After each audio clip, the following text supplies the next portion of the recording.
વડોદરાના કારેલીબાગ વિસ્તારમાં સંગમ 4 રસ્તા નજીક નાગેશ્વર મંદિર પાછળ આવેલી ન્યૂ હોરિઝન સ્કૂલ દ્વારા ગરમીને ધ્યાનમાં રાખીને નિઃશુલ્ક છાશ વિતરણનું આયોજન કરવામાં આવ્યું.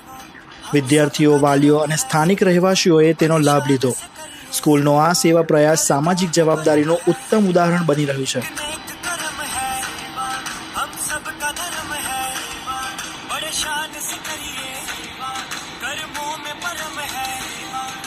सच्ची पूजा सा कोई न दूजा झुकना सिखलाती सम्मान दिलाती परमार्थ से करिए